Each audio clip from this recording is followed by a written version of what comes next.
COVID. Who can forget it? I keep calling for a royal commission into the abuse of power during COVID. You'll remember during COVID that this show, pretty much ahead of every other show in Australia, was critical of the vaccine mandates, was critical of mask mandates, was critical of the lockdowns, etc., etc. Rita and I, for our troubles, were defamed in the Australian Senate by the usual suspects simply for attempting to bring you our version of what we thought was actually going on. Someone else who many people around the world looked to for news on COVID was John Campbell.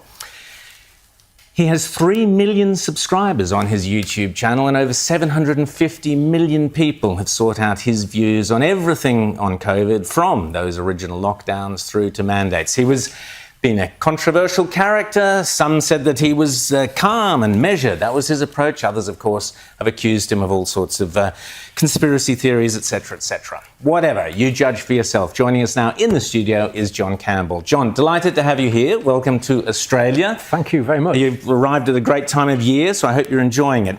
Now, I keep calling for a royal commission into the abuse of power during COVID.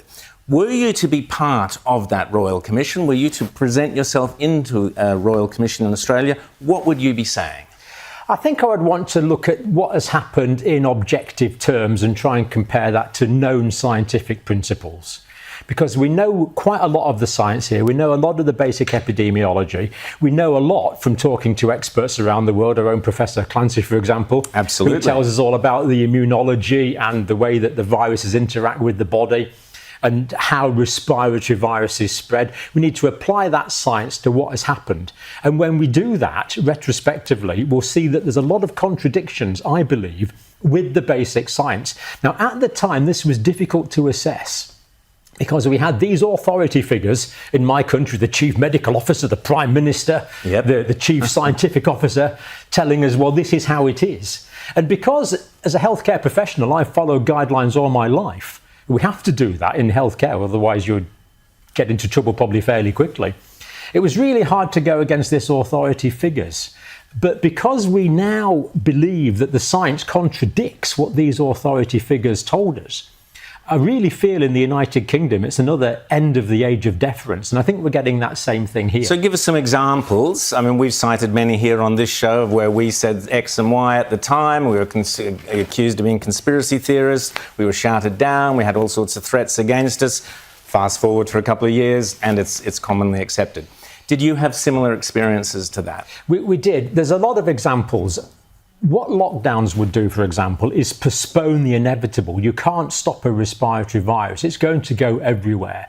I've done interviews with people of the calibre of Dr. Claire Craig, for example, and she tells us about the aerosolization of the viruses, that you really can't stop it.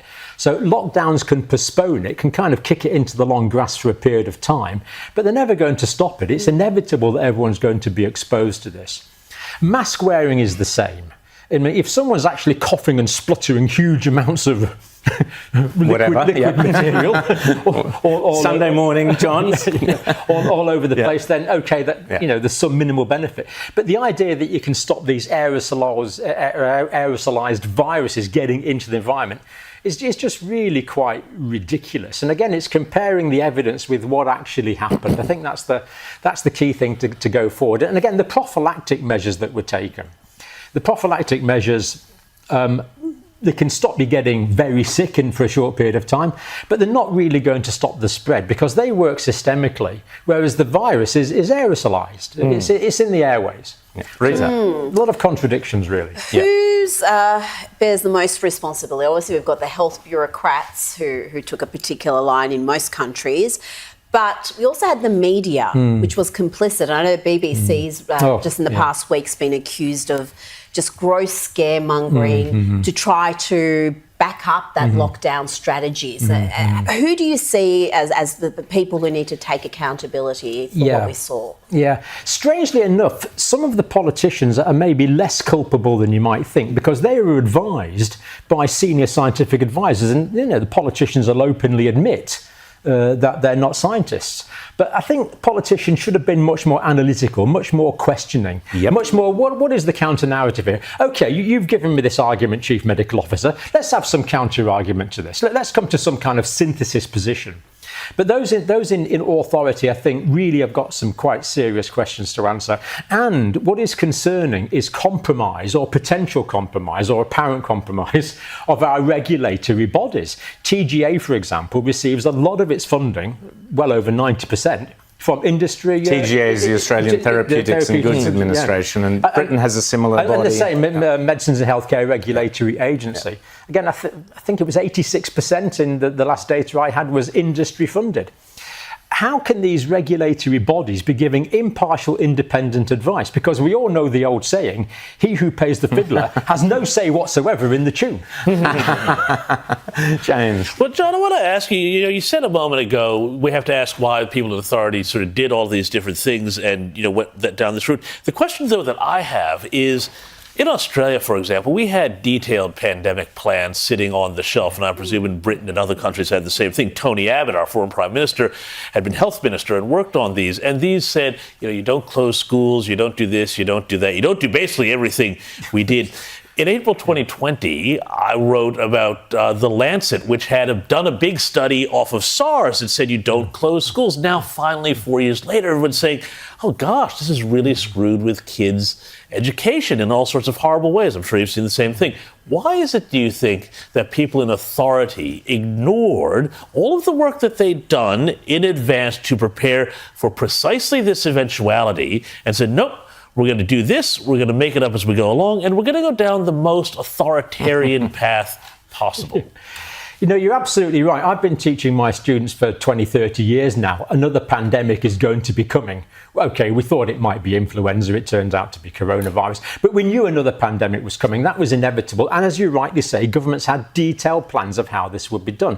We learned, as you say, from the SARS coronavirus 1 epidemic, 2000 and 2003. A lot was learned from that and other epidemics over the years. The plans were there in detail. But when it actually happened, to a large extent, they seem to be basically ignored. And scientists, medical advisors, governments around the world seem to go into some kind of panic mode, really. So why they ignored the detailed planning, and I think ignored is a reasonable word to use there, I think that's a really good question for these guys. We had these contingencies worked out by experts over decades. Why were these ignored? Was it panic? And questions should be asked. Was it vested interest? Weren't they just following the World Health Authority, who was following China? The World Health Organization said lockdowns are working in China, so everyone else. How important is Sweden in that equation? Because they're really one of the few places that went against this. And states like Florida and Texas as well. So what have we learned from their approach compared to what we did here in Australia, UK, US? It's interesting. In psychiatry, there's a concept called folie à deux, follow after you, where someone adopts abnormal psychiatric behaviour. and that's what seems to have happened on the international stage. Indeed. Did the Australia lock down because the UK locked down, or were we looking at you guys and thought, oh, they've done it, we better do it?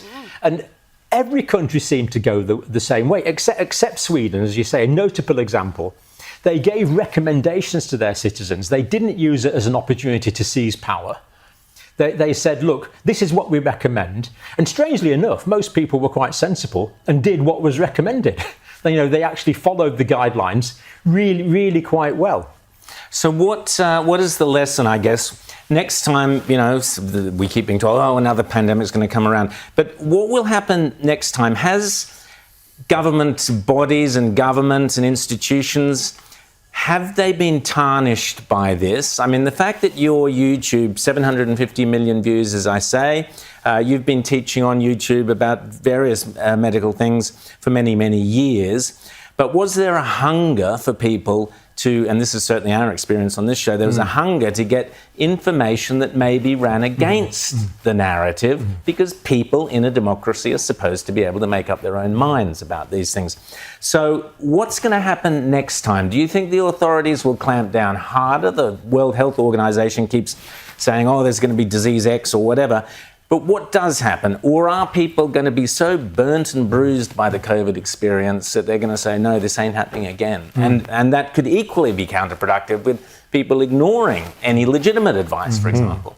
What do you think? I agree with those points. It's really quite sad that so many people tune into me because, there's kind of a need for that. People want that reassurance. This information should be coming from the authorities, people that we can trust.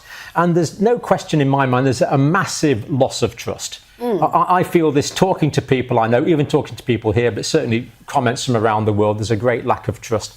So who do we look to? Because there is going to be another pandemic. Now, where that pandemic comes from is an interesting question. If people are still doing various types of virological research in various laboratories around the world, funded by various people around the world, in laboratories that are somewhat leaky, then I'm afraid another pandemic is inevitable. Whether it's a natural zoonotic one or whether it's a human assisted one, shall we say. So this is going to happen. This is inevitable. And when it does happen, it's possible that there's a new virus which is much more lethal. It really is possible that we could have a virus which, kills 50% or more of people that are affected, Ebola, and we have these viruses that are there. If they became more transmissible, it is a big concern. Who do we look to? Well, do we look to the World Health Organization? Well, again, that's been greatly compromised. We know there's personal vested interest in that. We know that there's apparent and they're trying to seize more power with this global pandemic treaty. What do you make of that? Massive. I've been talking to James Roguski in the States about this, who's been following it through, and various other people. And power grab is the term that I would personally use. Yep. They are trying to assume power. They're trying to centralize power. The whole point about a pandemic is you need a localized response. Local doctors know what's best for their people.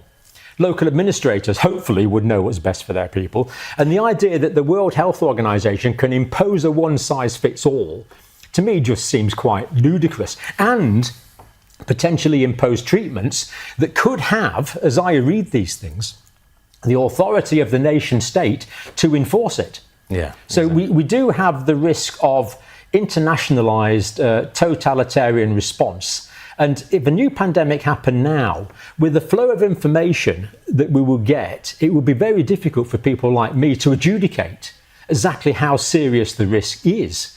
Because if the World Health Organization says there's a serious risk and this works and that doesn't, then based on previous evidence, I think we'd have to interrogate that quite clearly before we applied it to ourselves and our loved ones. John Campbell, you've got millions of people watching you around the world. So great to have you here on Outsiders this morning. Enjoy Australia. Great to chat to you, and keep up the great work. Thank you. Thank you very much. Thank you for having me. Great. Coming up, lots more.